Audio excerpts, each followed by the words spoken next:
Olá, estamos aqui mais uma vez com a turma de Eletrotécnica 2019. Eu sou o professor Marli Oliveira. Essa é a nossa oitava e última aula da disciplina de projetos elétricos industriais. Nós temos falado na implantação de projeto, nas disposições para essas implantações, nas avaliações técnicas, nas recomendações, para que sejam elaborados melhores critérios e utilizadas as melhores normas para a adequação desses projetos, ok? E nós vínhamos falando de disjuntores, de contatores, de fusíveis, elofusíveis, então falando de alguns painéis de motores e dando continuidade a essa aula, na última aula nós começamos a falar de voltímetros, né? E nós temos aqui hoje a figura 65 de um voltímetro que nós devemos tratar da seguinte forma, que é um equipamento que se refere sobre dois núcleos, né, por estar submetido a polaridades iguais, e tende-se a repelir, estando um dos núcleos fixo, consequentemente o núcleo móvel é o que está preso a um ponteiro. É um ponteiro indicador que sofrerá um deslocamento angular, registrando em escala adequada o valor correspondente à tensão do circuito. Quanto mais intenso for o campo magnético da bobina, maior será a deflexão do referido ponteiro quando o núcleo móvel deflete em torno de seu eixo. Movimenta também a câmara de amortecimento. E o ponteiro e a mola de compressão, que tem a finalidade de fazer o conjunto voltar à posição inicial, à medida que a intensidade do campo diminui. Então aqui a figura 65 mostra esquematicamente um corte longitudinal de um voltímetro de ferro móvel, cuja aplicação é mais acentuada. Então nós temos aqui a escala de leitura, o ponteiro indicador, a câmara de amortecimento e a bobina fixa, tá? Núcleo fixo e núcleo móvel. Esse que se desloca, você pode ver que o ponteiro fica diretamente conectado ao núcleo móvel, tá? Os voltímetros são comercializados mais comumente nas seguintes dimensões: 144 por 144 mm da abertura do painel e 138 por 138 mm. 96 vezes 96 mm a abertura do painel e 92 por 92 é o tamanho do corpo do voltímetro. 72 por 72 é a abertura do painel e 69 por 69 mm é a dimensão do voltímetro. Então 72 na abertura do painel e 179 por 69 mm é o tamanho do equipamento montado na frente do painel. Tá? Na figura 66 nós temos um voltímetro aqui. E existem também vários voltímetros com dimensões retangulares, mais raramente com formato circular. A figura 66 mostra um voltímetro de aplicação em painéis de controle com a escala de 0 a 500 volts. Okay? O valor de fundo de escala deve ser pelo menos de 25% superior ao valor da tensão nominal do sistema. Os voltímetros são ligados diretamente à rede em sistema de baixa tensão ou através de transformadores de potencial em sistemas primários. A especificação sumária: é necessário que na compra de voltímetro ou na hora de você estabelecer qual modelo que vai ser instalado, ele deve seguir os seguintes elementos, tipo ferro, móvel, bobina móvel, dimensões de fundo de escala frequencial. Tá?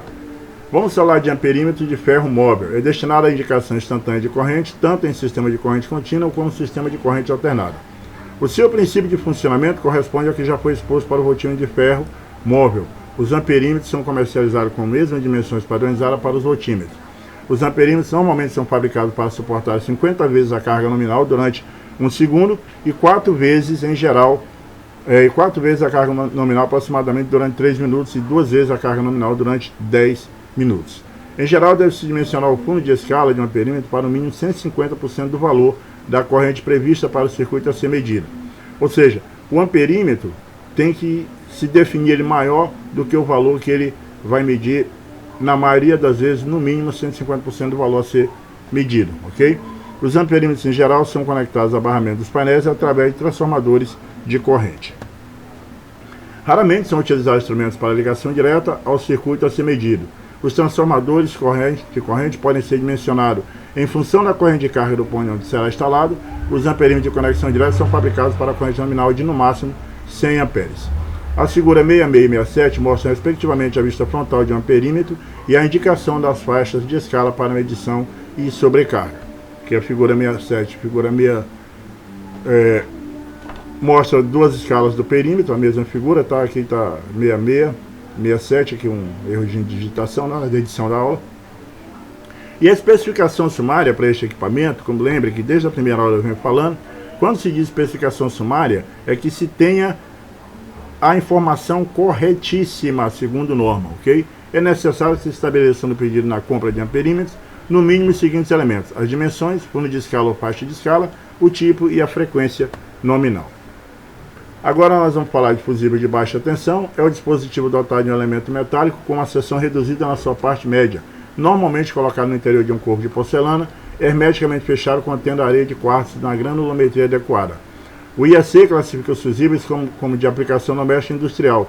Os primeiros são acessíveis às pessoas não qualificadas, aos segundos somente devem ter acesso às pessoas autorizadas. Essa classificação implica a característica construtiva dos fusíveis quanto ao acesso às partes vivas no caso de substituição. O elemento metálico em geral é de cobre, prata ou estanho, corpo de porcelana e de alta resistência mecânica. A atuação de um fusível é proporcionada pela fusão do elemento metálico quando percorrido por uma corrente de valor superior estabelecido na sua curva de característica tempo corrente. Após a fusão do elemento fusível, a corrente não é interrompida instantaneamente, pois a indutância do circuito a mantém por um curto intervalo de tempo, circulando através do arco formado entre as extremidades do elemento metálico sólido. A areia de quartzo, que é o elemento extintor do fusível, absorve toda a energia calorífica produzida pelo arco, cujo valor do elemento metálico fundido fica envolvido por esta, resultando no final um corpo sólido isolante que mantém a extremidade do fusível ligada à carga, eletricamente separada da outra extremidade ligada à fonte. Corrente nominal é aquela que pode percorrer o fusível por um tempo indefinido, sem que este apresente um aquecimento excessivo. O valor da corrente de fusão de fusível é normalmente estabelecido em 60% superior ao valor indicado da corrente nominal. Tensão nominal. A tensão nominal é aquela que define a tensão máxima de exercício do circuito em que o fusível deve operar regularmente. Capacidade de interrupção é o valor máximo eficaz de corrente simétrica de curto-circuito que é visível, que o fusível é capaz de interromper dentro das condições de tensão nominal e do fator de potência estabelecido. Os fusíveis do tipo NH e diazed devem operar satisfatoriamente nas condições de temperatura ambiente, para as quais foram projetados. Quanto mais elevada a temperatura a que este é submetido, mais rapidamente o elemento fusível alcança a temperatura de fusão. Os fusíveis NH e diazed são providos de indicadores de atuação de elemento fusível. O indicador é constituído de um fio ligado em aparelho ao elemento fusível, que quando se funde provoca a fusão do fio mencionado que sustenta uma mola pressionada, provocando a liberação do dispositivo indicador, normalmente caracterizado pela cor vermelha. Os fusíveis são fabricados com duas características distintas de atuação, rápida e retardada. O fusível de característica rápida é mais comumente empregado nos circuitos que operam em condições de corrente inferior à corrente nominal, como é o caso de circuitos que suprem cargas resistivas. Aqui nós temos as figuras aqui: fusível, tá? O corte longitudinal do fusível, parafuso de ajuste, que é o suporte, a base dele, tá? Ok? Com o corte longitudinal. O tampo aqui vai nessa base, rosqueado nessa base esse tampo, e o anel de proteção que vai colocado aqui entre essa tampa aqui, ok? Acima do parafuso de ajuste. Então, o conjunto do fusível diazed. Já o fusível de efeito retardado é mais adequado a circuitos sujeitos a sobrecargas periódicas, como no caso dos motores e capacitores. A figura 68 mostra os diversos elementos componentes de fusível do tipo diazed. Já a figura 69 e 70 mostra a respectiva fusível tipo NH e sua base correspondente. Então aqui nós temos aqui fusível, base, parafuso de ajuste, tampo, ok? Lembrando que o fusível vai aqui dentro e fica essa proteção por cima dele, anel de proteção, ok? Esse trava essa peça aqui para que não seja retirada.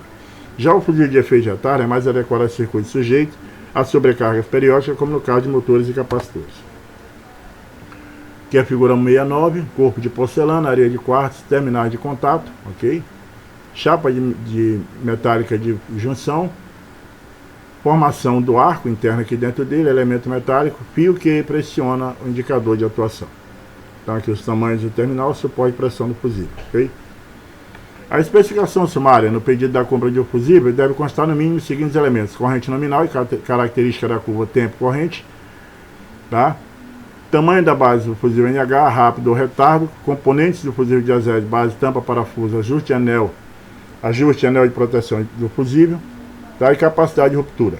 Chave seccionadora tripolar de baixa tensão, é o equipamento capaz de permitir a abertura de todos os condutores não aterrados de um circuito de tal modo que nenhum polo possa ser operado independentemente. Os seccionadores podem ser classificados em dois tipos. Seccionador com abertura sem carga é aquele que somente deve operar com circuito desenergizado ou sob tensão.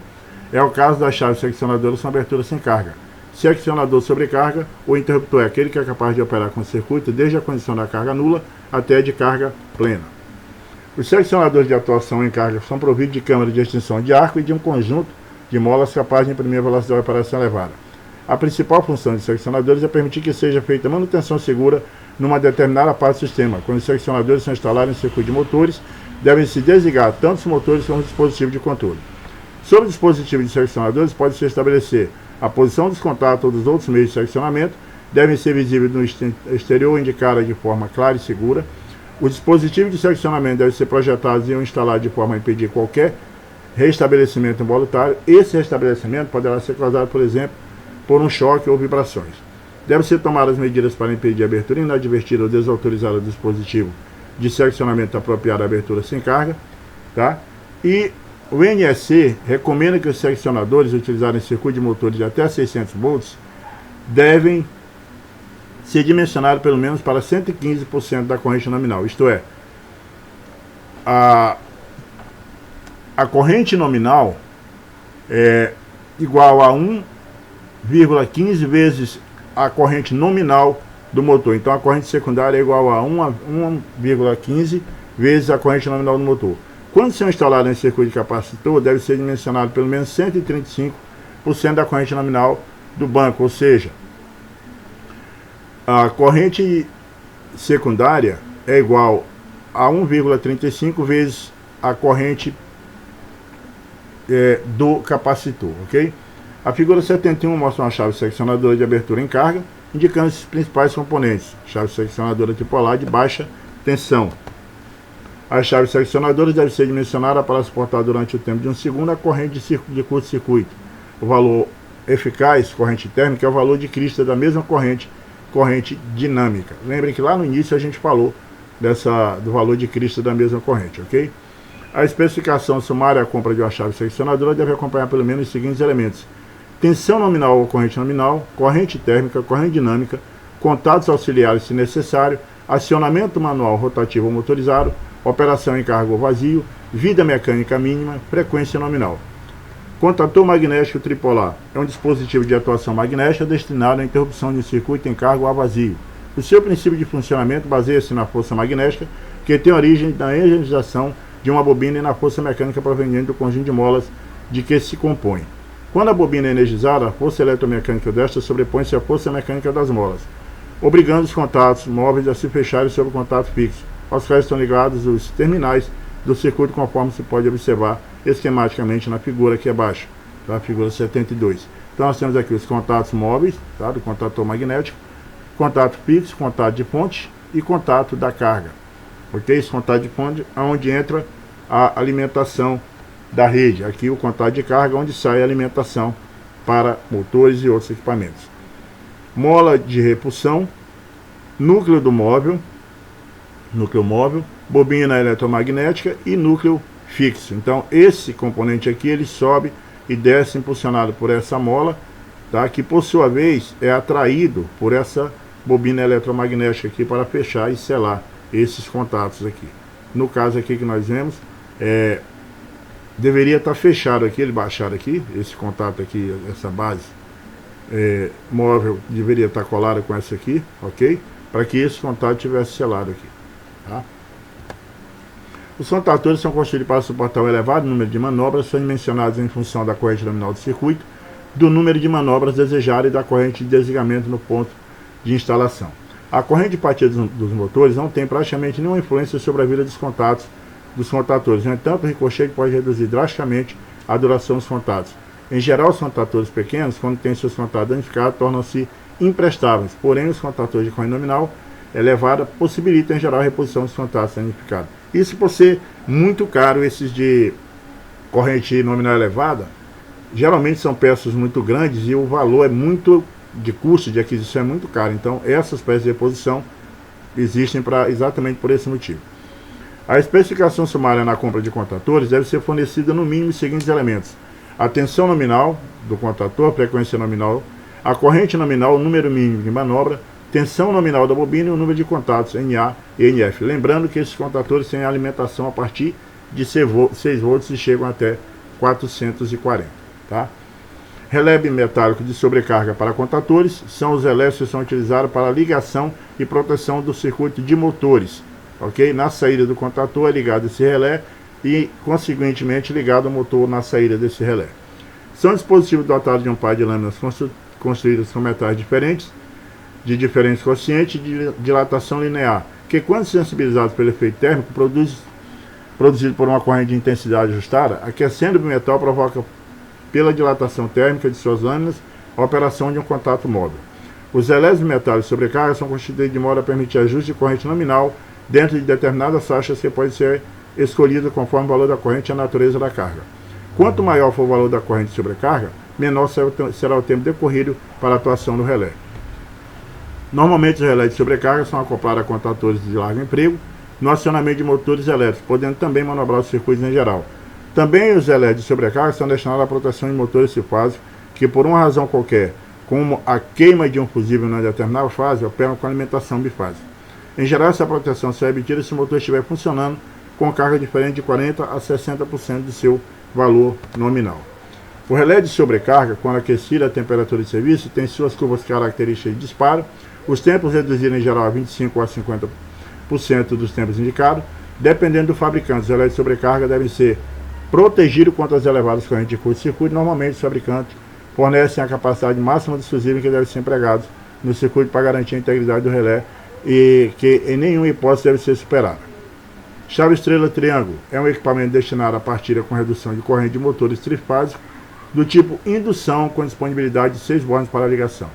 As chaves estrela triângulo são fabricadas para operação manual ou automática. No primeiro caso, o tempo para a mudança da conexão estrela para triângulo é definido pelo operador, enquanto nas chaves automáticas, toda a operação é comandada por um relé de tempo que atua sobre os contatores e componentes da chave de acordo com o ajuste selecionado. As chaves estrela automáticas são compostas de... Aqui nós temos o diagrama, o esquema de comando de uma chave estrela triângulo. Tá? Lembre-se que todo circuito tem o diagrama de comando, ok? E o diagrama de força. Então, a composição de uma chave estrela triângulo automática é composta de 3 fusíveis no circuito de comando, 3 fusíveis no circuito de força, 3 contatores, um relé bimetálico, 2 botoeiras, um relé de tempo, uma lâmpada de sinalização verde para dizer quando o motor está funcionando, energizado, uma lâmpada de sinalização vermelha para dizer que o painel está alimentado, mas o motor não está funcionando, um transformador de comando, indicadores de medida de tensão e de corrente. Alguns utilizam a luz laranja ou amarela para indicar quando o relé está atuado, ok? Quando o relé térmico, o relé de sobrecarga, como aqui descrito, está em atuação. Então nós vemos aqui os contatores, ok? C1, C2 e C3, aqui um relé temporizador, tá? Aqui os botões, as botoeiras de acionamento, tá? Aqui as luzes indicadoras de funcionalidade, aqui do painel alimentado, aqui do painel do motor funcionando, ok? E futuramente vocês vão ver como que é feito esse fechamento, os contatos de selo. Isso é uma aula mais aprofundada quando se trata da elétrica industrial ou da eletrotécnica já aplicada diretamente à indústria, ok? A figura mostra o diagrama de ligação de uma chave estrela triângulo anteriormente descrito. Aqui nós temos o diagrama de força, ok? Aqui as bobinas dos contatores, tá? C1, C2 e C3, ok? Essa chave tem por finalidade fazer a inversão da corrente das ligações, a mudança, para que haja uma compensação na partida do motor, para que ele não force tanto uma sobrecarga, causando uma sobrecarga para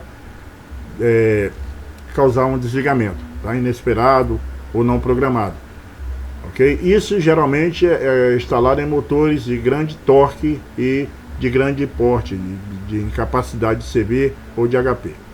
O esquema elétrico de ligação dos contatores de uma chave estrela triângulo tem seu uso limitado pela frequência de manobras permitida pelo relé de sobrecarga. Em geral, essa limitação condiciona a chave ao máximo a 15 manobras por hora, ok?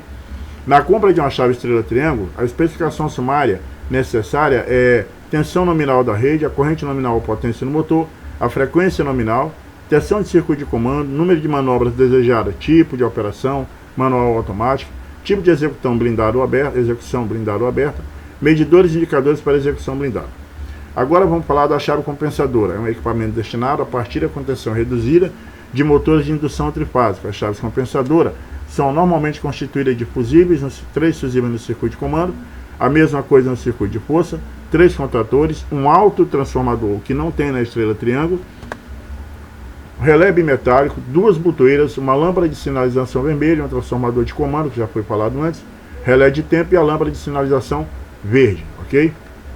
Então ele tem um autotransformador e além do autotransformador ele tem um transformador para o comando, tá?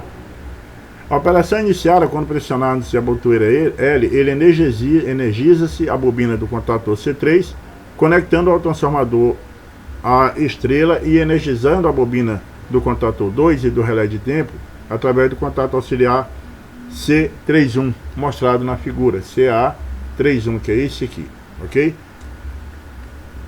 E aqui o esquema elétrico da força chave compensadora automática. Normalmente esse tipo de partida é empregado em motores de potência elevada, acionando cargas a alto índice de atrito, tais como britadores, máquinas acionadas por correias, calandras e semelhantes. As derivações normalmente encontradas nos autotransformadores de chaves compensadoras são de 65% a 80%. Relativamente à chave estrela-triângulo, pode-se enumerar algumas vantagens e desvantagens da chave compensadora. As vantagens na derivação: 65% da corrente partida na linha se aproxima do valor da corrente mencionado utilizando chave estrela-triângulo. A comutação da derivação de tensão reduzida para a tensão de suprimento não acarreta elevação na corrente, já que o transformador se comporta neste instante semelhante a uma reatância que impede o crescimento da mesma. As variações gradativas de TAP para que se possa aplicar a chave adequadamente à capacidade do sistema de suprimento. As desvantagens: custo superior da chave estrela-triângulo, dimensões normalmente superiores à chave estrela-triângulo, acarretando um aumento no volume do sistema de comando de motores. As especificações sumárias na compra de uma chave compensadora é necessário que nós forneçamos pelo menos os seguintes dados: a tensão nominal da rede, a corrente nominal ou potência motor, frequência nominal, tensão do circuito de comando, número mínimo de manobras desejadas, tipo de operação manual ou automática, indicadores de medida de tensão e corrente para o tipo de execução blindada. As chaves compensadoras têm seu uso limitado pela frequência de manobra permitida em geral. Essa limitação condiciona as chaves ao máximo de 5 operações por hora, com duração superior a 15 segundos, podendo ser 2 seguidas com intervalo de 5 minutos. Painéis de instalações elétricas são caixas metálicas convenientemente construídas para abrigar equipamentos de seccionamento e proteção, comando de sinalização, instrumento de medidas. Outros, quanto ao grau de proteção, pode se classificar em destinados ao controle de supervisão de instalação, IP56, destinado ao controle de supervisão da instalação, IP54, aqueles protegidos contra o acúmulo de poeira prejudicial ao equipamento, a água de chuva e até a inclinação de 60 graus com a vertical. Também são construídos painéis à prova de explosão destinados a locais de grande risco, dotados de recursos que impossibilitam acidentes eventuais. Normalmente os painéis contêm barramentos condutores suportados por isoladores fixados na estrutura metálica apropriada. Cuidados devem ser tomados tanto das dimensões das barras coletoras quanto na distância entre seus apoios, a fim de evitar deformações durante a ocorrência de curto-circuito no sistema. Existem entre os fabricantes uma tendência generalizada e padronização das dimensões dos painéis através da construção de módulos que podem ser acoplados para formarem um quadro de distribuição do tamanho desejado.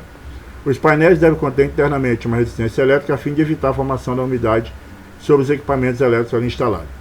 As superfícies das chapas que são construídas dos painéis devem sofrer o seguinte tratamento. O pré-tratamento consiste na imersão em tanques contendo desengraxante alcalino, desencapante ou fosfatizante.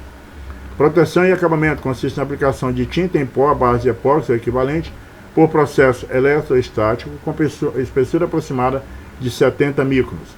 A superfície acabada deve ser resistente à abrasão, à gordura, à água, à umidade e às intempéries, bem como produtos químicos e agressivos. Então a figura mostra a frontal de um painel de comando, ok? As referências desse livro foram encontradas no livro de Instalações Elétricas Industrial, de João Mamed Filho, 4ª edição, É um livro muito bom que eu indico aos senhores adquirirem, ok? E também na Eletrotécnica Aplicada em Instalações Elétricas Industriais, de Délio Pereira Guerrini, segunda edição revisada. Então, 2 livros de referência muito bons que os senhores podem estar adquirindo para ajudar ao longo da carreira profissional de cada um, ok? Agradeço a todos por essa oportunidade de fazer parte dessa etapa da vida e carreira profissional de cada um. Tá? Espero ter colaborado. Sucesso é o que desejo a todos os senhores.